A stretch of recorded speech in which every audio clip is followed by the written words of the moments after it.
अस्सलामुअलैकुम। तो कैसे हैं आप लोग? क्या आप लोग भी अपने फ्लॉक के बीमारियों से परेशान हैं? क्या आप लोग भी इस चीज़ से परेशान हैं कि जो मेडिकेशन आप कर रहे हैं वो उसके ऊपर असर नहीं कर रही, उसके बावजूद आपकी मोर्टेलिटी बढ़ रही है, बर्ड फीड खाना छोड़ गया है, बर्ड बैठना शुरू हो गया है? अगर आप इन सारी चीज़ों से परेशान हैं तो आप इस वीडियो को एंड तक ज़रूर देखिएगा। मैं आपको लेके चलता हूँ एक लाइव स्टॉक स्टोर के ऊपर। मैं आपको बड़ी सस्ती और आसान मेडिसिन बताऊंगा, आसान मेडिकेशन बताऊंगा, और जिसके चलते आपका बर्ड फीड भी खाना शुरू कर देगा, बिल्कुल ठीक हो जाएगा, उठ के खड़ा हो जाएगा और अच्छा परफॉर्म करेगा और आपका फ्लॉक ठीक गुजरेगा। तो आप इस वीडियो को एंड तक देखिएगा।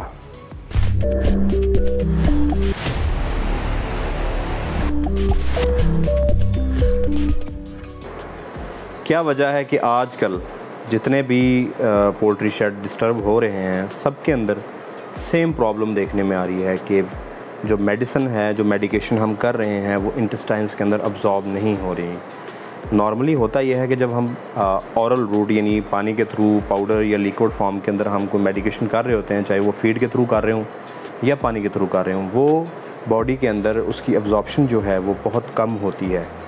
अबाउट 40 to 50% बॉडी में अब्जॉर्ब होती है, बाकी वो स्क्रीट हो जाती है किडनीज़ के थ्रू या इंटेस्टाइन के थ्रू। लेकिन वो डोजेज बनाई ही इस तरह से जाती है, इस चीज़ को मद्देनज़र रख के कि जो एक्सक्रीट होनी है उसके अलावा बॉडी को जो डोज रिक्वायर है वो मिल जाए। आजकल जो प्रॉब्लम फेस हो रहे हैं मैच्योर बर्ड्स में या अर्ली एजेस के ऊपर, अर्ली एज पे इतना मसला नहीं आ रहा, लेकिन जैसे ही आपका परिंदा 15 दिन से 20 दिन से ऊपर जाता है तो उसमें इंटेस्टाइन्स इतनी ज़्यादा डैमेज हो चुकी हैं, इतना कॉम्प्लेक्स बन चुका है कि कोई भी मेडिकेशन उसके ऊपर काम नहीं कर रही। अब उस केस में क्या करना चाहिए? उस केस में हमने कुछ तजर्बात किए हैं, कुछ चीज़ें हमने चेंज करने की कोशिश की है। एक तो जो सबसे आसान और सस्ता भी है, आसान भी है, और उसका इफ़ेक्टिव जो तरीका है वो है इंजेक्शन। हम उसको छाती के अंदर, चेस्ट के अंदर इंट्रामस्कुलर इंजेक्शन लगवाएं। इंजेक्शन से फार्मर बहुत ज़्यादा घबराते हैं, सुपरवाइज़र हजरात भी घबराते हैं, लेकिन ये सबसे आजमूदा तरीका है किसी भी मेडिकेशन को बर्ड के ब्लड तक पहुंचाने के लिए, क्योंकि हमने उसको ब्लड में पहुंचाना है। किसी भी मेडिकेशन को जब आप देते हैं वो अपने जो मुकर्रर मुकाम है, मुतासरा हिस्सा है, वहाँ तक थ्रू ब्लड सर्कुलेशन ही जाएगी। अगर वो इंटेस्टाइन में अब्जॉर्ब नहीं हो रही तो वो फिर ब्लड में भी नहीं जाएगी। अगर वो अब्जॉर्ब कम हो रही है तब भी आपको जो एफिकेसी उसकी चाहिए वो आपको नहीं मिलेगी। ये सारी चीज़ें आजकल फेस हम कर रहे हैं, और उसमें बड़े शेडों के ऊपर, 2-4 शेड्स के ऊपर हमने तजर्बा किया इंजेक्शन का। इंजेक्टेबल्स किए हैं, जो लाइव स्टॉक की या पोल्ट्री के इंजेक्टेबल्स, एंटीबायोटिक्स या सपोर्टिव थेरापीज़ अवेलेबल हैं, वो हमने इंजेक्ट किए हैं और उससे कदर बेहतरी आई है, और बाद में वो फ्लॉक अपने एंड तक बड़ा ही स्मूथली गया है। अब उसमें जो प्रॉब्लम आजकल आ रहे हैं, पहला थ्रेशर्स, ये गर्मी, ये हवा जो चल रही है, इसके बाद जो मसला बन रहा है वो है प्लग्स का। और प्लग्स भी छोटे नहीं हैं, ये ट्रेकिया के बाइफर्केशन से स्टार्ट होकर लंग्स के अंदर तक जा रहे हैं। इतने बड़े प्लग को डिज़ोल्व करने के लिए हैवी किस्म की सपोर्टिव भी अगर आप दें, ब्रोमोक्सिन दें, आप एम्ब्रोक्सिल दें, या कोई ह्यूमन साइड की मेडिकेशन अगर आप कर रहे हैं, तो वो उस तरह से इफ़ेक्टिव नहीं है। प्रॉब्लम वही कि जज्ब उसने इंटेस्टाइन में होना है, और इंटेस्टाइन अगर उसकी विलाई उसके अपनी असल शेप के अंदर अवेलेबल नहीं है तो वो उस चीज़ को अब्जॉर्ब नहीं कर पाएंगे। फिर हम क्या कर रहे हैं, हम जो CRD का कोर्स है 17वें दिन पे देना है, 17वें दिन पे या 18वें दिन पे देना है आपने, वो थ्रू इंजेक्टेबल्स दे रहे हैं। अब उसमें बहुत से लोगों ने जो है वो मुझसे पूछा कि क्या डोजेज होनी चाहिए इंजेक्टेबल्स की, और उसको हम इंजेक्ट कैसे करेंगे, और उसको बनाएंगे कैसे, उसको पर बर्ड कैसे डिवाइड करेंगे। ये सारी चीज़ें मैं आपको बताऊंगा। पहले आप इस चीज़ को देख लें कि इंजेक्टेबल्स जो हम लगवाना चाह रहे हैं या आप लगवाना चाह रहे हैं, जो इस टाइम काम कर रहे हैं, चाहे आपके बर्ड को CRD है, इकोलाई है, कॉम्प्लेक्स है, या उसमें प्लग बना हुआ है, या आप टाइफाइड के मसले से चल रहे हैं, तो वो डोजेज, वो मेडिकेशन मैं आपको दिखा देता हूँ। उसमें पहले नंबर पे जो इंजेक्शन है वो ये है सिफेंट। ये सेफ्टिफर सोडियम है और इसको अगर आप इसकी पैकिंग को देखें तो इसके अंदर ये पाउडर फॉर्म के अंदर है और इसमें ये एक इंजेक्शन है 1 ग्राम का और इसके साथ ये वाटर है। जब हम पोल्ट्री में डोजेज बनाएंगे तो ये वाला वाटर, ये नॉर्मल सलाइन इस्तेमाल नहीं करेंगे हम। जो लीटर 1.5 लीटर की बोतल मिलती है नॉर्मल सलाइन की, वो हम इस्तेमाल करेंगे। ये 1 ग्राम है, ये 1 ग्राम की डोज 500 kg वज़न है, यानी ये 1 ग्राम इंजेक्शन 500 किलो वज़न को लगेगा। ठीक है, अच्छा जी। इसके बाद जो ये है CPM जो आप पाउंड फॉर्मेशन में देते हैं, वो भी इतना इफ़ेक्टिव थ्रू वाटर नहीं आ रहा, तो एंटिल के नाम से भी आपको मार्केट में अवेलेबल होगा।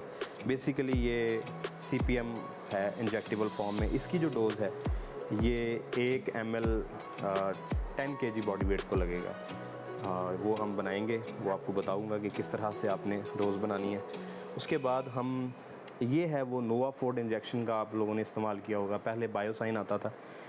ये लाइफ स्टॉक का है एमिवोटाल हाई। इसमें उनसे बेहतर बहुत अच्छी कंपोजिशन है। इसमें ये सारे अमाइनो एसिड्स हैं जो बर्ड को इम्यूनिटी के लिए, उसकी एनर्जी के लिए, उसके मसल्स को, उसके जितना भी मेटाबॉलिज्म है उसको परफॉर्म करने के लिए चीज़ें चाहिए, वो सारी इसके अंदर अवेलेबल हैं। ये भी 1 ml 10 kg बॉडी वेट को लगेगा। इसके बाद आप इसमें कोलेस्टीन ऐड करेंगे। कोलेस्टीन की जो डोज़ है वो 1 ml 10 kg है, ये भी 1-10 के अंदर ही बॉडी के अंदर लगेगा। वो आप ये साइमंस कंपनी की है, कोलेस्टीन 50 के नाम से 50 मिलियन इंटरनेशनल यूनिट्स हैं इसमें। अच्छा, उसके बाद जो मैं यूज़ करवा रहा हूँ वो ये जेंटा है, यानी हम सेफ्टिफर सोडियम के साथ जिस चीज़ का कम्बिनेशन कर रहे हैं वो जेंटा है। ये इम्पोर्टेड है जेंटा सेल 10%, 1 ml 10 kg बॉडी वेट को लगेगा।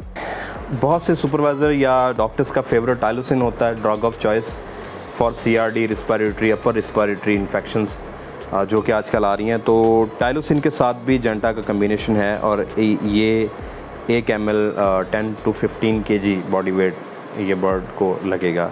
अगर आप टाइलोसिन देना चाह रहे हैं तो this is the best combination, टाइलोजेंटा।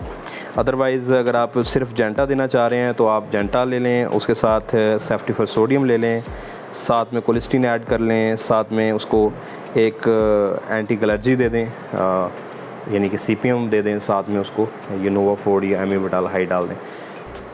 अच्छा, अगर आपका बर्ड बहुत ज़्यादा बैठ गया है और मोर्टेलिटी जो रेशो है वो बहुत ज़्यादा है, यानी 200-300 प्लस है, फिर इसमें आप एक चीज़ और ऐड कर सकते हैं, वो है लाइफ सेविंग ड्रग डेक्सामेथासोन।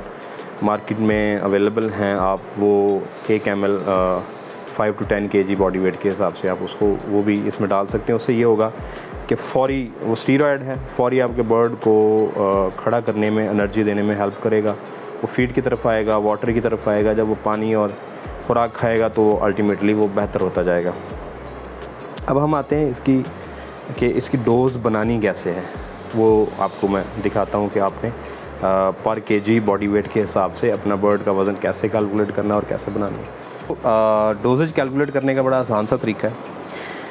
आपने एम ये रखना है कि 0.5 cc या ml आपने एक बर्ड को इंजेक्शन लगाना है, यानी जो हम इंजेक्टेबल बनाएंगे वो पर बर्ड जब उसको डिवाइड करेंगे तो ये 0.5 cc होना चाहिए। यानी कि अगर आपने 28,000 परिंदा डाला हुआ है एक शेड के अंदर तो हमें 14,000 ml टोटल इंजेक्शन चाहिए, 14,000 cc या ml। अब हम इंजेक्शंस बनाते हैं और जो इंजेक्शन की डोज़ बनेगी, फ़र्ज़ करें वो 8,000 बनती है या 10,000 बनती है, उसमें हम बाकी चीज़ डाल लेंगे normal saline drip human side वाली, वो हम इसके अंदर ऐड कर देंगे और उसका वज़न, उसका यानी कि टोटल वॉल्यूम 14,000 cc बना के उसको डिवाइड करेंगे 28,000 बर्ड पे, तो 0.5 ml पर बर्ड हमारा इंजेक्शन तैयार हो जाएगा। ये बेसिक इसका रूल है। अब हम देखते हैं कि पर बर्ड और पर इंजेक्शन कितना कितना बनेगा। आपका परिंदा है 28,000, वज़न है उसका 1 kg, एवरेज और ये आपका परिंदा है। तो टोटल हमारे पास वज़न आ गया 28,000 kg, 28,000 kg। अब हमने 28,000 किलो के लिए इंजेक्शन बनाना है। सबसे पहले हम बनाते हैं जेंटा का। जेंटा जो है वो 1:10 के अंदर लगता है, यानी 1 ml 10 kg, तो ये बनेगा 2800 ml या cc। ठीक है जी, यानी कि आप करेंगे क्या, सिंपल सा फार्मूला है, 28,000 तकसीम कर देंगे 10 पे तो 2800 आ जाएगा। ठीक है, इसी तरह तमाम इंजेक्शन की डोज़ बनाएंगे। अगर हम एंटिल की बात करते हैं, ये एंटी एलर्जिक है। एंटिल हम 1:10 के अंदर इसको लगाएंगे, यानी 1 ml 10 kg, ये भी 2800 ml या cc बन जाएगा। हम एमिविटाल की बात करते हैं, एमिविटाल या नोवाफोर्ट दोनों 1:10 में लगेंगे और 2800 cc इसका भी या ml इसका भी वॉल्यूम आ जाएगा। अच्छा जी, अब हम बात करें कोलिस्टिन की। कोलिस्टिन भी 1:10 में लगता है, 1:10, ये भी 28 cc या ml आ जाएगा। अब ये 4 इंजेक्शन है, चारों की डोजेज है 1 ml 10 kg बॉडी वेट, तो ये 2800, 2800, 2800 और 2800 चारों की सेम डोजेज है। अब हम इसको कैलकुलेट कर लेंगे, 2800 जमा 2800 जमा 2800 जमा 2800,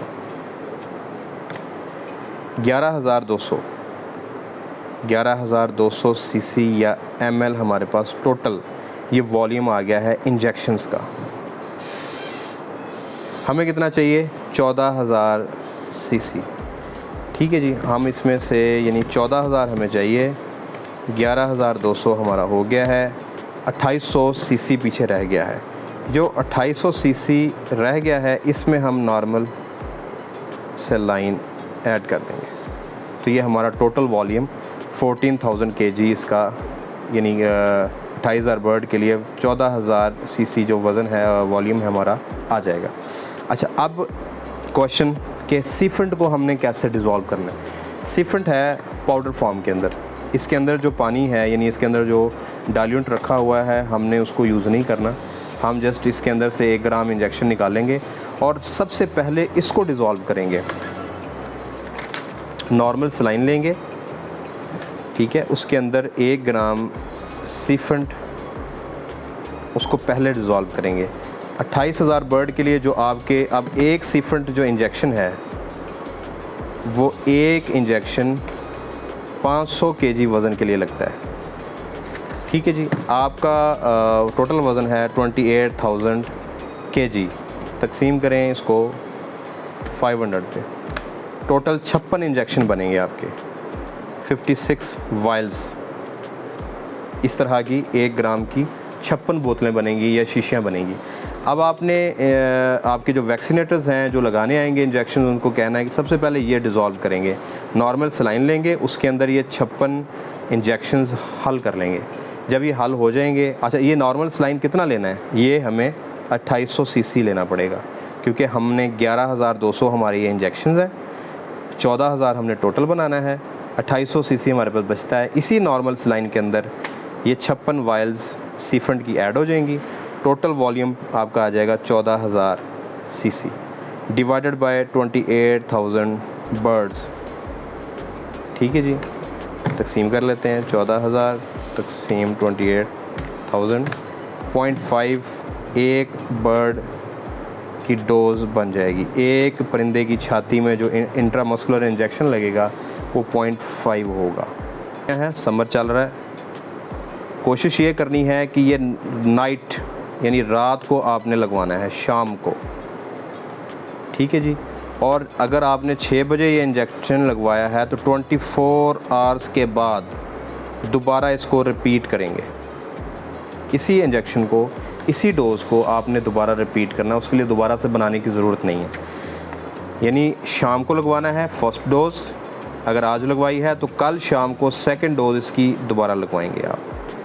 अच्छा, मेन क्वेश्चन रिमेंस, इसमें मॉर्टेलिटी थोड़ी सी आपकी बढ़ भी सकती है डिपेंडिंग अपॉन द कंडीशन। कोशिश ये करें कि इंजेक्टेबल्स को आप 15 से 20 डेज़ तक लगवा लें CRD का कोर्स ना दें, उसकी जगह पे ये इंजेक्शन लगवा लें। अगला आपका जो टाइम पीरियड है वो सुकून से गुजर जाएगा। फर्स्ट डोज़ देनी है, फिर सेकंड डोज़ देनी है, आपका बर्ड ठीक हो जाएगा इंशाल्लाह। KG। अच्छा जी, कॉस्ट की बात करें, इंजेक्शंस जो मैंने आपको दिखाए हैं ये इंपोर्टेड हैं और पाकिस्तान में ये जो टॉप 10 कंपनीज़ हैं ये उनके इंजेक्टिबल्स हैं। इनकी जो डोजेज है उसके हिसाब से और आपके बॉडी वेट के हिसाब से ये 7.5 से 8 रुपीज़ पर kg आपकी कॉस्ट आएगी। यानी अगर आपका 28,000 kg वज़न था, 28,000 ज़रब 7.5, टोटल आपकी कॉस्ट आएगी दोनों इंजेक्शंस की 2,10,000। ये इंजेक्टिबल्स की कॉस्ट है, लेबर इसके अलावा है। आप 2.5 लाख लगा लें, 2.5 लाख में आपके दोनों इंजेक्शन हो जाएंगे। बात वही आ जाती है, जितना अर्ली लगवाएंगे, जितने छोटे परिंदे को लगवाएंगे, जितना लेस आपका वेट होगा उतना इफ़ेक्टिव भी होगा और उतनी आपकी कॉस्ट भी कम आएगी। आपने देख ली कैसे बनाते हैं और उसको इंजेक्ट करने का बड़ा आसान सा तरीका है, जो वही वैक्सीनेटर्स उन्हीं इंजेक्शंस के थ्रू चेस्ट के अंदर उसको इंजेक्ट करेंगे और डोजेज पूरी करने के लिए नॉर्मल सलाइन, और उनको जो प्रोफेशनल वैक्सीनेटर्स हैं या जो ये टीका लगाते हैं इंजेक्शन, वो उनको पता है किस तरह से चीज़ों को मैनेज करना है। अच्छा, ये आपने ट्रीटमेंट तो आपने कर ली, साथ में जो चीज़ें आजकल देखने में आ रही हैं वो ये टेम्परेचर वेरिएशन बहुत ज़्यादा है। दिन के टाइम पैड ओपन होते हैं और पूरा पैड भी खुल रहा है। अगर 25 दिन 26 दिन का बर्ड है, 4 से 5 आपके फ़ैन चल रहे हैं उसमें, लेकिन रात को टेम्परेचर जो ओपन एरियाज़ हैं वहाँ काफ़ी हद तक गिर जाता है, फिर पैड कम करके वेंट्स की तरफ आना पड़ता है। ये जो मैनेजमेंट है इसको बड़ा कीनली ऑब्ज़र्व करने की ज़रूरत है, ये मसाइल को बढ़ाती है। आप अक्सर शेडों पे आपके साथ भी एक्सपीरियंस हुआ होगा कि दिन की मॉर्टेलिटी और है, रात की मॉर्टेलिटी और है। ये चीज़ें सिर्फ इसी वजह से हैं क्योंकि मैनेजमेंट जो वेंटिलेशन है, जो मैनेजमेंट है बर्ड की, वो डिफरेंट है सुबह में और रात में। आजकल थोड़ी गर्मी बढ़ गई है, आज 29 अप्रैल है, तो उसके हिसाब से रात में भी पैड चल रहे हैं, लेकिन जो चूज़ा छोटा है उसमें सुपरवाइज़र कोशिश ये करते हैं कि पैड बंद करके हम वेंट से हवा दें। उसमें आपका टेम्परेचर तो मेंटेन हो जाता है, लेकिन उसमें ऑक्सीजन बर्ड को प्रॉपर नहीं मिलती। वो छोटा बर्ड ही आपका पेंटिंग स्टार्ट कर देता है। जब वो पेंटिंग स्टार्ट करता है तो उसका ट्रेकिया रेड होना शुरू हो जाता है, उसके लंग्स अपनी ज़रूरत से ज़्यादा काम, और वो अभी इमेच्योर भी होते हैं, वो ज़रूरत से ज़्यादा काम करते हैं। अल्टीमेटली वो जितनी नमी उन्होंने बाहर निकालनी है वो नमी बाहर नहीं निकाल पाते और वो लंग्स के अंदर एक्यूमुलेट होना शुरू हो जाती है और वही जो है वो प्लग का बायस बनती है। तो आप अपनी वेंटिलेशन को बेहतर रखें। वेंटिलेशन के ऊपर आपसे एक नई वीडियो में बात करेंगे। इस वीडियो से रिलेटेड, इंजेक्टेबल से रिलेटेड, इंजेक्शन से रिलेटेड अगर आपका कोई क्वेश्चन है आप मुझसे कमेंट सेक्शन में पूछ सकते हैं या डिस्क्रिप्शन में मेरा व्हाट्सएप नंबर होगा, आप उससे पूछ सकते हैं। दोस्तों, थोड़ा सा चेंज करने की ज़रूरत है ट्रेंड को, पानी में देना भी है। आप अपने मालिक को, अगर आप सुपरवाइज़र सुन रहे हैं, आप अपने मालिक को समझाएं। अगर फार्मर खुद सुन रहा है तो वो इस चीज़ को समझे। अगर डॉक्टर कोई इस वीडियो को देख रहा है तो वो भी इस चीज़ को समझे। हमने थोड़ा सा ट्रेंड को चेंज करना है। ये वक्त के लिहाज से चीज़ें चेंज होती हैं। हम एक ही लाइन को, एक ही लकीर को पकड़ के चलते रहेंगे तो उसमें नुकसान सबका है। फार्मर को नुकसान होगा तो अल्टीमेटली पूरी पोल्ट्री इंडस्ट्री को नुकसान होगा। तो इन चीज़ों को हमने देखना है और सीख जहाँ से मिले उसको ले लेना चाहिए। तो वीडियो पसंद आए तो उसको लाइक कीजिएगा, चैनल को सब्सक्राइब करें, दोस्तों के साथ शेयर करें और अगली वीडियो तक के लिए अल्लाह हाफ़िज़।